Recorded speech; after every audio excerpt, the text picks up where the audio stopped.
Sushant, irrespective of any genre, but अगर भोजपुरी में हो तो बहुत अच्छे, बट अगर वो आपका फेवरेट का सबसे फेवरेट गाना आपका?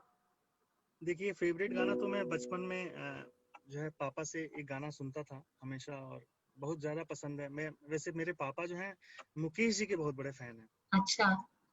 तो बचपन में मेरी जो ट्रेनिंग हुई पापा से लाइट म्यूजिक में, वो सिर्फ मुकेश जी के ही गानों के साथ हुई थी। मुकेश जी का कोई ऐसा गाना नहीं है जो पापा मुझे गवाते नहीं थे और सिखाते नहीं थे। एक गाना है, मैं आपको थोड़ा सा सुनाता हूँ, बहुत खूबसूरत गीत है और मुझे मेरे दिल के सबसे ज्यादा करीब गीत है। तो वो हिंदी गीत है। वैसे भोजपुरी में भी बहुत सारे अच्छे गीत हैं जो मेरे दिल के बहुत करीब हैं, लेकिन मैं चाहता हूँ कि वो गीत सुनाऊं क्योंकि इस गीत से मैं कभी अपनी जिंदगी में उबर नहीं पाया और मुझे लगता है कि इस गीत को सारी उम्र गाऊं जब तक मैं जीऊंगा, तब तक भी मैं इस गीत से कभी उबूंगा नहीं। बिल्कुल बिल्कुल सुनाइए।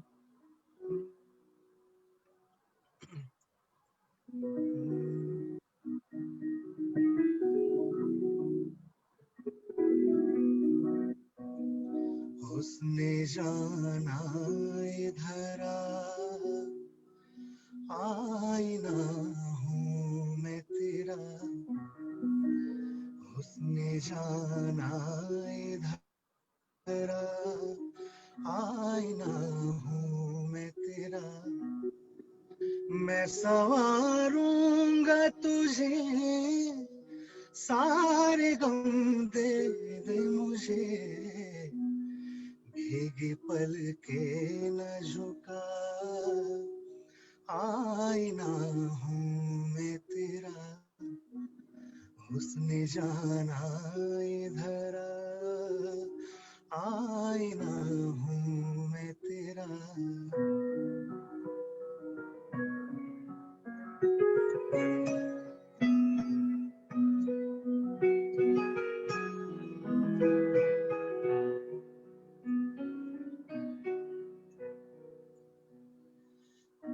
कितने ही दाग उठाए तूने, मेरे दिन रात सजाए तूने, चूम लूं आ मैं तेरी पलकों को, दे दूं ये उम्र तेरी जुल्फों को, लेके आँखों के दिए मुस्कुरा मेरे लिए, मेरी तस्वीर वफा आईना हूँ मैं तेरा, उसने जाना इधर आईना हूँ मैं तेरा। लवली। आपका फेवरेट जॉनर क्या है सुशांत? इतने सारे तो आप गाते हैं, आप गजल गाते हैं, भोजपुरी गाते हैं, फोक गाते हैं, रिलीजियस गाते हैं, हिंदी गाते हैं, तो इसमें आपका फेवरेट जॉनर कौन सा है? वैसे देखिए मेरा बहुत पसंदीदा अगर जॉनर कुछ पूछेंगे तो ऐसा कुछ भी मैंने अभी तक सेग्रीगेट नहीं किया, लेकिन गजल गायकी मुझे बहुत पसंद है। गजल गायकी पसंद है, ठुमरी पसंद है, क्योंकि शुरुआती दौर से शिक्षा दीक्षा मेरा उस रुझान से ही रहा। लेकिन मैं हर चीज को ज्यादा पसंद करता हूँ, बॉलीवुड को भी गाता हूँ और आजकल भी बॉलीवुड में इतने अच्छे लेवल पे काम हो रहे हैं, बहुत मेलोडियस गाने बनते हैं आजकल आप देखें तो, और एक से एक अच्छी क्रिएटिविटी हो रही है। तो सब चीजें पसंद है, भोजपुरी भी पसंद है। देखिए जो भी गीत अच्छे तरीके से गाया जाए और जिस गीत को सुनने के बाद कानों का हुक्म हो कि तारीफ किया जाए, बस वही गीत अच्छा है, सबसे अच्छा गीत वही है। तो सही मैं बात कोशिश है, करता एकदम हूँ कि सब चीज को एकदम संजीदगी से गाया जाए। एकदम सही बात है, एकदम सही बात है। तो सुशांत, कभी आपको लगा इस पूरी जर्नी में कि बीइंग अ बिहारी आपको बॉक्स कर दिया गया एक परसेप्शन में, कि पहले से जहां आप जिससे मिले या फिर जहां आप गाए, जहां आप कॉन्सर्ट होने वाला था या फिर जिसको भी अप्रोच किया, तो उनके दिमाग में पहले से एक धारणा बन गई थी कि ये तो बिहार से आया है और एक पर्टिकुलर तरह का गाना गाता होगा, और या फिर एक पर्टिकुलर तरह का परसेप्शन आपके बारे में फॉर्म किया गया? ऐसा हुआ कभी जहाँ जिसको आपको रियली तोड़ना पड़ा? देखिए इस तरह से तो बहुत हुआ शुरुआती दौर में। जैसे जब मैं 2009-10 के आसपास जब मैं सुर संग्राम से वापस आया, तो भोजपुरी के बहुत सारे सम्मेलन और बहुत सारे स्टेज के लिए लोग फोन करते थे, ऑब्वियसली शोज करते भी थे। हम लोगों ने कई कई सारे देशों में भी मैंने गाया, और अपने देश में भी हर जगह लगभग गाया मैं, रांची और यही झारखंड, बिहार, हर जगह जहाँ जहाँ शो होता था, दिल्ली वगैरह में, मुंबई। लेकिन मैं जिस चीज को सबसे ज्यादा, मुझे जिस चीज का सामना करना पड़ा, वो थी भोजपुरी की कमर्शियल सोच। मैं जब स्टेज पे जाता था गाने के लिए, तो मैं अपनी चीजें अपने तरीके से गाता हूँ, और भोजपुरी की पारंपरिक चीजों को लेकर मैं कोशिश करता था कि वैसे सुनो। हालांकि ऐसी ऐसी बात नहीं कि पारंपरिक चीजें एकदम सुस्त होती हैं, शिथिल होती है, ऐसा नहीं है। बहुत सारी चीजें हैं भोजपुरी की परंपरा में जिनमें आपको, मतलब भोजपुरी में जिसको चटक मटक बोल सकते हैं, वैसे बहुत सारे गीत हैं भोजपुरी में, और वैसे गाए जाते हैं, तो ऐसी बात नहीं है। लेकिन ऑडियंस के बीच जब हम जाते थे, तो दो चीजें सबसे ज्यादा हम सामना करना शुरू किए। हम जो है, सबसे पहले तो एक तो कहीं कोई आपको शो के लिए बुलाता था तो ये पूछता था कि आप कितनी लड़की लेके आएंगे नाचने वाली, डांस आर्टिस्ट कितनी आएंगे। फर्स्ट ये क्वेरी होती थी लोगों की। सेकंड होता था कि जब स्टेज पे गए और गाने लगे, तो 2 4 5 गाने, जैसे छठ का प्रोग्राम करा रहे हैं, छठ के 2 गाने गाए, उसके बाद लोग कहेंगे कि अब थोड़ा खेसारी के गाने सुना दीजिए, कल्लू के गाने सुना दीजिए। तो मैं जहां तक फील करने लगा, एक तो मैं वो गाने गाता भी नहीं था, और ना ही उन गानों को मैंने कभी तैयार करने की कोशिश की, क्योंकि हमारा फैमिली बैकग्राउंड ऐसा नहीं था। और पापा ने भी हमेशा शुरू से बोला था कि जिंदगी में तुम म्यूजिक सीखे हो, तुम 10 बच्चों को सिखा के अपनी रोजी रोटी चलाने लगा, लेकिन कभी अश्लील नहीं गाना, ऐसा गाना मत गाना जिसको हम तुम्हारे साथ बैठ के सुन नहीं सके। ये परिवार का हमारे जो है हमेशा उसूल रहा है, और इसके लिए हम भी बहुत सख्त हैं। मेरे से भी बहुत बच्चे सीखते हैं आज म्यूजिक।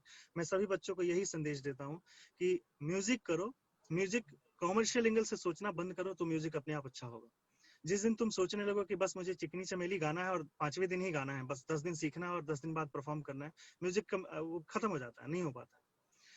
तो ये प्रॉब्लम मुझे बहुत ज्यादा झेलना पड़ा। जब भी स्टेज पे जाते थे और 4 5 गाने गाते थे, फिर लोगों का फरमाइश की सुनिए, उस टाइम का जो भी हिट गाना होता था, अश्लील गाने, उन गानों के फरमाइश, और लोग हुट करना शुरू कर देते थे इवन कि नहीं नहीं ठीक नहीं है। अच्छा, जिस स्टेज भोजपुरी में क्या होता है कि एक स्टेज पे एक सिंगर बहुत रेयरली जाता है और एक सिंगर परफॉर्म करता है। वो लोग क्या करते हैं कि 10 15 सिंगर्स को हर जगह से इकट्ठा करके बुलाते हैं, और हर तरह के सिंगर होते हैं।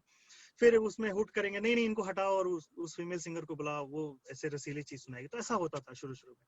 फिर भी मेरे कार्यक्रम होते थे, लेकिन बाद में मैंने एक कार्यक्रम में मैं बहुत ज्यादा, मुझे पछतावा, मुझे लगा कि मैं 15 16 साल क्लासिकल म्यूजिक करने के बाद, मैंने बचपन से अपनी सारी मेहनत जो है, अपनी सारी पोटेंशियल को म्यूजिक के पीछे झोंका है, और मैं यही करूं अब, तो मेरे लिए उचित नहीं है। मैं बिल्कुल एक दिन कसम खाया और मैं क्विट कर दिया, बिल्कुल भोजपुरी गाना बंद किया। और मैं आपको बताऊं, मैं 10 साल भोजपुरी नहीं गाया। मैंने मैंने वापस मुंबई में भी मैं कुछ फिल्मों का भी म्यूजिक किया था, भोजपुरी फिल्मों का म्यूजिक किया, बहुत सारी म्यूजिक एल्बम्स के भी मैंने म्यूजिक किया, ठीक ठाक अच्छे प्रोजेक्ट, कभी कोई अश्लील गाना नहीं बनाया, ना ही म्यूजिक किया, नहीं गाया। लेकिन मुझे लगा कि अब ये करियर जो है बेकार है। मैं स्टेबल करियर में था, मेरे गाने भी बजते थे मार्केट में, मेरे बहुत सारे एल्बम्स के गाने बजते थे, हिट थे नंबर्स बहुत सारे। लेकिन फिर भी मैंने जो है एकदम से क्विट कर दिया। मैंने कहा नहीं, अभी मेरे वजूद के खिलाफ है। और मैं 10 साल बंद किया। मैंने फिर हिंदी में आके हिंदी जॉनर को अपनाया, हिंदी का गाना बजाना शुरू किया, अच्छी ऑडियंस के बीच में गाए बजाए। स्मोकी लाइव करके मेरा एक बैंड है अपना, उस बैंड के तहत हम अभी भी परफॉर्म करते हैं। तो मैंने परफॉर्मेंस शुरू किया और बाकी स्टूडियो का काम शुरू किया, हिंदी गाना बजाना। लेकिन भोजपुरी क्षेत्र में पैदा हुए तो वो क्या बोलते हैं, उसकी जो वो महक है, वो जाती नहीं अंदर से कभी। तो हमेशा मलाल रहा, क्योंकि देखते तो सब कुछ है कि क्या हो रहा है, भोजपुरी की दशा कैसे खराब होते जा रही है। अब तो आपको मैं क्या बताऊं सुजाता जी, इतनी स्तर खराब हो चुकी है भोजपुरी की, गाली गाली गाए जाते हैं भोजपुरी में, और एकदम खुलेआम मतलब गाली वाले गाने बनते हैं। सोचिए, मतलब बाहर वाले लोग क्या कर रहे हैं, क्या सोच रहे होंगे कि हमारी भाषा कैसी है। और इस वजह से सबसे ज्यादा हम लोग को और ज्यादा ट्रीट किया था, अच्छा ये तो बिहारी हैं, वैसे टाइप के होते हैं। हम गीत संगीत समाज का आईना होता है। आपके समाज में जो भी चीजें होती है ना, जो चीजें गुजर रही होती है ना, उनको प्रस्तुत करने का एक बहुत अच्छा नजरिया है। बड़ी बड़ी कहानियों को छोटे छोटे शेरों में जो गजलकार होते हैं वो तब्दील करते हैं। वो क्या होता है, वही तो साहित्य है। अब उस साहित्य को अगर इतना ज्यादा खराब कर दिया जाए, तो उससे हमारे समाज पे तो बहुत बुरा इंप्रेशन पड़ेगा ही। विश्व पटल पे हमारी भाषा का बहुत अच्छा पहचान है, लेकिन उतना ही बुरा हमारा अपमान भी होता है, उतना ही ज्यादा अपमान होता है। हम लोग इवन कई जगह तो ऐसा होता है कि बताने में शर्म आता है लोगों को कि हम बिहार से हैं और हमारी गीत संगीत ऐसी है। तो इस वजह से मैंने छोड़ दिया था संगीत। तो ये बहुत सामना तो मैंने किया है इस चीज के लिए। तो मैं अब बहुत इतने छोटे समय में नहीं सारा चीज बता सकता, लेकिन काफी तो फिर मैं एकदम से छोड़ दिया था। अभी दोबारा से मैंने कोशिश किया कि थोड़ा थोड़ा गाता हूँ, लोग शायद पसंद करें, और पसंद कर रहे हैं। देखिए, उम्मीद है कि इस बार मैं अच्छी चीजें गाऊंगा, और इस बार तो मैं बिल्कुल कोई कमर्शियल सोच से आया ही नहीं हूँ। मैं गाऊंगा, कितने लोग पसंद करेंगे नहीं करेंगे उससे फर्क नहीं पड़ता, लेकिन कुछ चीजें करेंगे हमें हमेशा। और मेरे दिल में है कि मैंने जो भी वेस्टर्न म्यूजिक सीखा, इंडियन क्लासिकल सीखा, इस सब चीज को इम्प्लीमेंट करूँ अपनी भाषा में। बहुत अच्छा। नहीं, ये तो है, I mean I am sure आप चेंज कर रहे हैं। और जितने लोग डिजिटल का, जैसे मैंने बोला कि डिजिटल का पावर यही है कि मैंने जाना, आपने जाना, हजारों लोगों ने जाना, फिर लाखों लोगों ने जाना। तो अभी जी आसान है लोगों तक पहुंचना। जी अगर जी। कोशिश जैसे आप कर रहे हैं और आपके साथ जो टीम कर रही है, आई थिंक वो पहुंचेगी, लोगों तक पहुंचेगी। कहते हैं ना, जो दिल से निकली हुई बात दिल तक पहुंचती पहुंचती है। तो हाँ हाँ बिल्कुल। तो आई थिंक वो डेफिनेटली डेफिनेटली होगा। आपको लगता है ये अनकन्वेंशनल करियर जो है, सच में कि आपके जैसा अगर कोई बनना चाहे, क्योंकि मेन स्ट्रीम जो है उसमें पैसा है, ये जी जो अनकन्वेंशनल है, जो रियल भोजपुरी है, जिसमें मिट्टी की महक है, जो औरतों का सोहर है, बाकी सारी चीजें जो गाई जाती हैं, भगवान का भजन है, वो सब इतना कन्वेंशनल नहीं है। भोजपुरी में पैसे नहीं बनते उसमें, मेन स्ट्रीम हम्म नहीं है। तो कितना हम्म। मुश्किल है उसको उसको होल्ड ऑन करते रहना। और या फिर जो लोग करना चाहते हैं पर देखते हैं कि इसमें पैसे नहीं, उसको क्या बोलोगे आप, क्या कहेंगे आप उसको, उनको? देखिए ये बात तो बिल्कुल सत्य कह रही हैं आप, और 100% सही है कि भोजपुरी के अच्छे कामों के लिए कोई इन्वेस्ट करने के लिए तैयार नहीं है आजकल। हर आदमी उन्हीं के पीछे पैसा लगाना चाहता है जिनसे उनका, या तो देखिए कमाई तो भोजपुरी फिल्मों में जो लोग कहते हैं ना कि बहुत कमाई है, ये नहीं है, ऐसा नहीं है। गलत फहमी है कि बहुत ज्यादा लोग कमा भी रहे हैं। लेकिन क्या है ना कि कॉमर्शियल काम करते हैं और वैसे अश्लील गाने बनाते हैं, थोड़ा हाई वो व्यूज बढ़ जाते हैं, नाम हो जाता है उनका कि मैंने प्रोड्यूस किया और ये डायरेक्टर हैं, फलाना एक्टर हम्म। है। लेकिन अच्छे कामों के लिए तो इन्वेस्टमेंट बहुत मुश्किल है। आप अभी मैं बेजोड़ के बारे में आपको बता रहा था कि बेजोड़ जो चैनल है उसमें जो डायरेक्शन करते हैं उनका नाम है नितिन नीराचंद्र, आप पता नहीं शायद सुनी होंगी नाम। मैं जानती हूँ। उन्होंने, ये भोजपुरी के पहले फिल्म डायरेक्टर हैं जिनको इंटरनेशनल फिल्म फेस्टिवल में अवार्ड मिला। भोजपुरी की पहली फिल्म को अवार्ड मिला है। देसवा फिल्म बनाई थी इन्होंने, और उस फिल्म को थिएटर पे रिलीज नहीं होने दिया लोगों ने। अभी उन्होंने मिथिला मखान बनाई है जिसको राष्ट्रपति पुरस्कार मिला है, जिसकी वजह से उनको, और वैसी फिल्में अभी तक वो ऑनलाइन फेसबुक के माध्यम से लोगों को आमंत्रित करते हैं कि आप लोग हमारे साथ इन्वेस्टमेंट करें और जुड़े, ऐसी चीजों को बढ़ावा दिया जाए। और वैसी फिल्में बनाई हैं। आप हरिहरन, सोनू निगम, श्रेया घोषाल ऐसे बड़े बड़े सिंगर्स को अपने चैनल पे गवाते हैं वो भोजपुरी में ले आके। ये सारे काम उन्होंने पहली बार किया है, लेकिन उनके पीछे इन्वेस्टर्स तैयार नहीं हो रहे हैं। लोग शायद कॉमर्शियल सोचते हैं कि शायद पता नहीं इन चीजों से हम कमा पाएंगे कि नहीं कमा पाएंगे, लेकिन भोजपुरी की समृद्धि अगर कोई सोचता है तो उसको आगे आना होगा। मैं आपके तो प्लेटफॉर्म के उसमें माध्यम से भी खाली सबको बोलना चाहूंगा। आपको नहीं लगता कि ऐसे चैनल्स को गवर्नमेंट को अप्रोच करना चाहिए? बिकॉज ये तो गवर्नमेंट का भी ये है ना, बिल्कुल। उनका उनका भी बनता है कि वो अपने जो सरकार, जो उनका स्टेट है, स्टेट का जो जो टूरिज्म है प्लस कल्चर है, उसको प्रमोट करे, उसको चेंज करे, क्योंकि अवेयर तो सब लोग हैं, देखिए सबको पता है। देखिए स्टेट स्टेट और खास करके जो ये है सरकार जो है हमारे, जी। जो जैसे बिहार की सरकार है, उत्तर प्रदेश सरकार है, जो भी सरकार है, सरकार जो भी चला रहे हैं लोग, और जो भी उसके हिसाब से जो कला संस्कृति विभाग है उसके हिसाब से जो काम होना चाहिए वो अपना ठीक कर रहे हैं काम, लेकिन उसमें भी सुधार की थोड़ी आवश्यकता है। जैसे कि बिहार में ही कला संस्कृति मंत्रालय हमारा, हमारे जो देहात में, हमारे जो गाँव में, हमारे जो अच्छे जो फोक आर्टिस्ट हैं उन्हीं को उनका बेनिफिट नहीं मिल पाता है। उनके नाम पैनल में रजिस्टर्ड तक नहीं हो पाते हैं, उसमें भी बहुत ज्यादा लोग इधर उधर कर देते हैं। अ, ये बात सुन के बड़ा दुख होता है कि हमें, हमारे बिहार में स्थापना दिवस मनाया जाता है और उसमें बाहर के सिंगर अच्छे हैं, कोई किसी सिंगर के बारे में टिप्पणी नहीं करूंगा, हिंदी के बॉलीवुड के सिंगर्स को बुला के वहाँ उनका परफॉर्मेंस कराया जाता है। आप अपने फोक को आगे बढ़ाना चाहते हैं, आप लोक संस्कृति का प्रोग्राम कर रहे हैं और उसमें अलीशा चिनॉय को बुला के बिहार में गाना गवाते हैं, तो आपको सोचना पड़ेगा कि आपके फोक आर्टिस्ट कैसे रीच करेंगे। वहां उनको प्लेटफॉर्म नहीं दी जाती। आप बिहार में बहुत सारे, उसमें होता क्या है, आप हर जिले में आप जाइए, एक से एक अच्छे कलाकार है। मैं एक सुशांत नहीं हूँ यहाँ बैठा, हमारे जैसे हजारों अच्छे कलाकार बिहार में हैं और सब अच्छा गाने वाले हैं, लेकिन उनको मंच नहीं मिलता। इसमें सरकारों को आगे आना पड़ेगा और आगे आके उनके लिए मेहनत करना पड़ेगा। कला संस्कृति विभाग है, उसको भी प्रॉपर तरीके से उनको इनकी पैनल में लिस्ट बनानी चाहिए। उनके लिस्ट में नाम नहीं आ पाते उन कलाकारों के। परफॉर्मेंस होते हैं जब जिला स्थापना दिवस मनाया जाता है, कहीं पे राज्य स्थापना दिवस मनाया जाता है, तो ऐसा बड़े बड़े बाहर के आर्टिस्टों को बुला के आप सेलिब्रेट करते हैं, क्या दिखाना चाहते हैं? क्यों जरूरत पड़ती है आपको बाहर के आर्टिस्टों को बुला के अपने बिहार के स्थापना दिवस में आपको परफॉर्म कराने की? हाँ, ऐसा कोई आर्टिस्ट हो जो आपके क्षेत्र से हो और वो बड़े लेवल पे बॉलीवुड में भी काम कर रहा हो तो उसको बुलाएं, बिल्कुल अच्छी बात है। लेकिन आप बाहर के लोगों को भी बुलाएं, उसमें कोई आपत्ति नहीं है, लेकिन अपने कलाकारों को भी तो मौका दें। आपके जो फोक आर्टिस्ट है वो कहाँ जाएंगे मौका पाने के लिए? तो उसके लिए सबको काम करने की आवश्यकता है, मेरे हिसाब से, मेरा पर्सनल सोच ओपिनियन। सोच में बदलाव की जरूरत है। यहाँ तो जी। स्पॉन्सरशिप का एंगल नहीं है। स्पॉन्सर, क्योंकि हम्म। जब जब सरकार कर रही है तो सरकार तो कर ही सकती है, उसको तो जी। स्पॉन्सरशिप नहीं चाहिए। जी।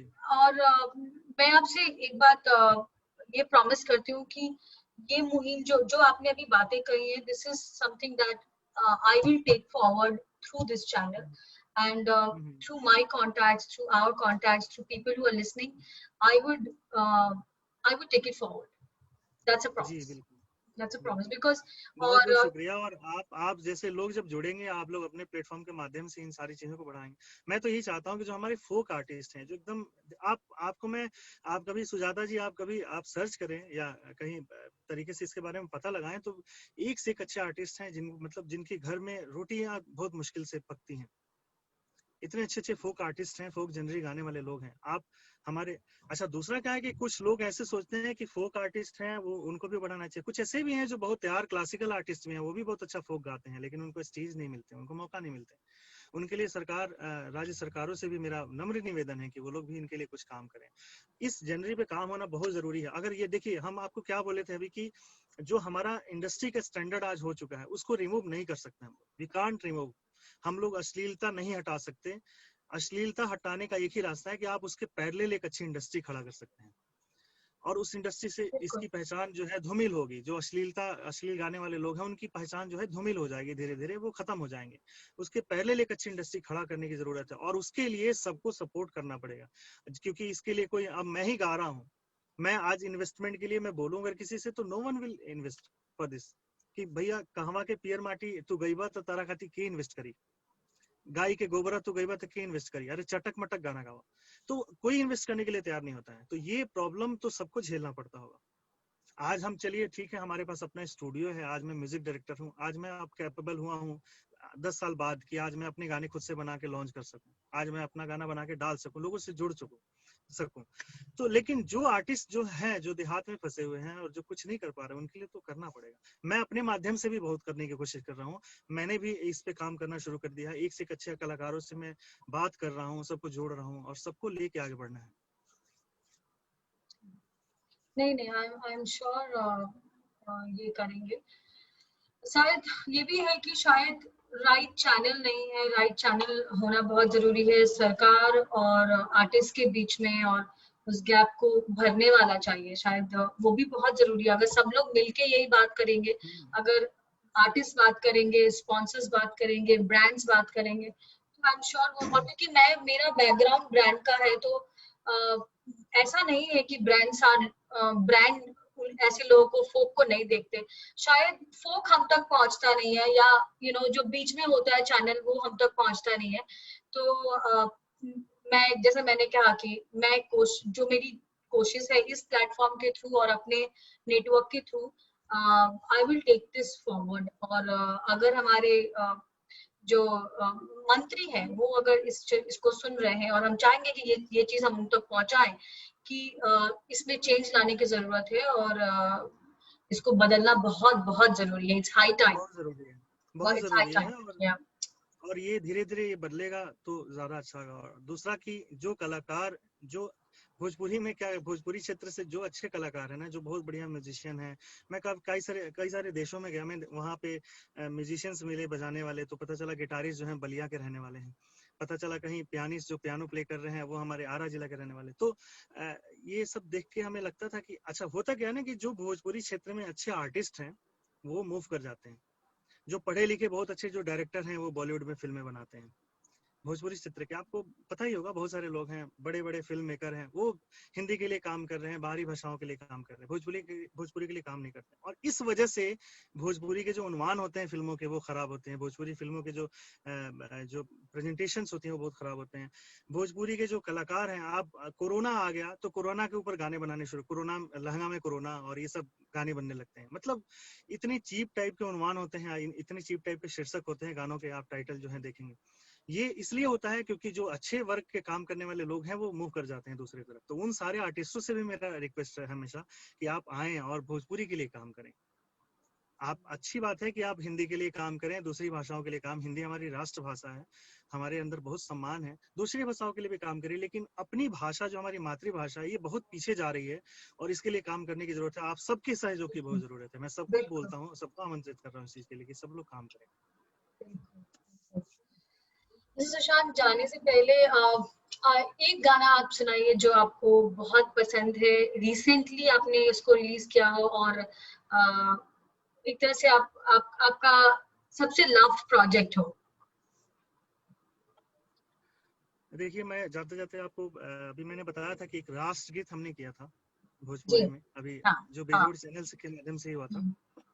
मैं उसी को थोड़ा सा सुना देता हूँ। और वैसे तो गीत वो बहुत लंबा है, 12 मिनट का लगभग गीत है, और अगर आप भी नहीं सुने हो तो एक बार बेजोड़ चैनल पे जाके जरूर सुने। मैं सुनूंगी, आप 12 मिनट सुनाइए।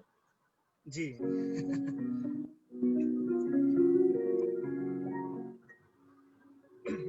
ये गीत जो है रघुवर नारायण जी ने लिखा था, पता नहीं। पढ़ा लगभग नहीं। 1911। जी। सुंदर सुभूमि भैया भारत के देशवासी, मोरे प्राण बसे हेम खोहरे बटोहिया, मोरे प्राण बसे हेम खोहरे बटोहिया, एक द्वार घेरे राम हिम को तवलवासी, तीन द्वार सिंधु घरावे रे बटोहिया, देश रे बटोहिया, देश रे बटोहिया, देश रे बटोहिया, देश रे बटोहिया। जाओ जाओ भैया रे बटोही हिंद देखियो, जहाँ कुहू की कोयल गावे रे बटोहिया, पवन सुगंध मंद अगर चंदनवा से, कामिनी बिरह राग गावे रे बटोहिया, कामिनी बिरह राग गावे रे बटोहिया। तो ये गीत है। इस गीत को आप एक बार जरूर सुनिएगा, पूरा गीत मैंने सुना है, ये तो बहुत वायरल हो अच्छा गया है अभी, ये तो सब जगह जी। सब सुन रहे हैं और बहुत बहुत सुंदर, बहुत अच्छी। आई थिंक ये ड्यू था भोजपुरी पे जो अभी बना है, और आई एम श्योर कि ऐसे फ्यूचर में बहुत सारे सॉन्ग्स आएंगे जो परसेप्शन चेंज करेंगे, जो बात बदलाव की करेंगे, और एक बदलता हुआ चेहरा बिहार का देखने को लोगों को जी। मिलेगा। So thank you so much for coming and talking to us. बहुत अच्छा लगा आपसे बात करके। बहुत बहुत शुक्रिया आपको भी। अगर आपको जाते वक्त एक संदेश देना हो बिहारी लोग को, जो आप गाने के थ्रू दे सकते, तो क्या देंगे आप? गाने के थ्रू क्या, सारी गीत तो खैर बिहार के लिए हैं, और जितनी अभी जैसे गाना मैं गा रहा था तो जी। ये पूरे हमारे बिहार क्या पूरे राष्ट्र की बखान है। मैं सबको एक बहुत अच्छा संदेश देना चाहता हूँ, सभी लोगों को, जी। कि अच्छा गाएं, अच्छा सुने, और हमेशा कोशिश करें कि विश्व पटल पे हमारी जो छवि है ना, वो उसमें सुधार होने की बहुत जरूरत है। मतलब हम प्राउडली कह तो पाते हैं कि हम बिहारी हैं, लेकिन ये प्राउडली हम लोगों के बीच भी जाके खुल के कह सके कि यस आई एम बिहारी। और ये जरूरी है कहना कि हम बिहार से हैं। और देखिए, बिहार की संस्कृति के बारे में तो कुछ भी कहना बहुत छोटा है। कितनी हमारी संस्कृति से तो हम लोग कितना धनी है। हम हमारी परंपरा के जो गीत हैं, आपको जो पारंपरिक गीतें सुना रहे हैं, उससे भी हम कितना धनी है। कितनी विधाएं होती हैं, आप शादी की रस्म देख लीजिए, इतनी विधाएं किसी भी भाषा में नहीं होगा जितनी शादी में हमारे यहाँ गाना बजाना होता है। चुमावन के गीत होते हैं, हमारे यहाँ रोपनी होता है उसके गीत होते हैं, हमारे किसानी गीत होते हैं, जत्सारी गीत होता है, हर चीजों पे रस्म के गीत बने हुए हैं। इन सारी चीजों को लेके एक्सप्लोर करें हम लोग। और सभी कलाकारों से मेरा नम्र निवेदन है कि बिल्कुल अश्लील नहीं गाएं, जो भी गाते हो, अभी भी वक्त है, सुधर सकते हैं। अब तो सोशल नेटवर्क्स इतना अच्छा जो है हम लोग के लिए प्लेटफॉर्म हो गया है, इसके माध्यम से आप अच्छी चीजों को लोगों तक पहुंचाएं, जुड़ें, अच्छी चीजों को सराहें और दुनिया में अपना सर जो है हमेशा ऊंचा करने की कोशिश करें। बस यही संदेश है। और मैं बहुत इस अच्छा, वेरी गुड। प्लेटफॉर्म के माध्यम से आपको भी बहुत बहुत शुक्रिया कहना चाहता हूँ। आप लोग एक बहुत नेक काम कर रहे हैं और इस काम के लिए भी बहुत बड़ा जज्बे की जरूरत है, बहुत जज्बा है आपके अंदर वाकई, और बहुत अच्छा है ये है। तो आप लोग ऐसे ही जो है भोजपुरी की समृद्धि के लिए बात करें और लोगों तक लोगों को जागरूक करने का जितना अच्छा प्रयास कर रहे हैं, मैं बिल्कुल आभारी हूं। और हमसे जो भी आपके प्लेटफॉर्म के लिए हमारे जो भी योगदान हो सकेगा आगे भी हम देते रहेंगे और थैंक यू। कोशिश करेंगे आप लोग से जुड़े रहें हमेशा। और बहुत अच्छा लगा आपसे बात करके।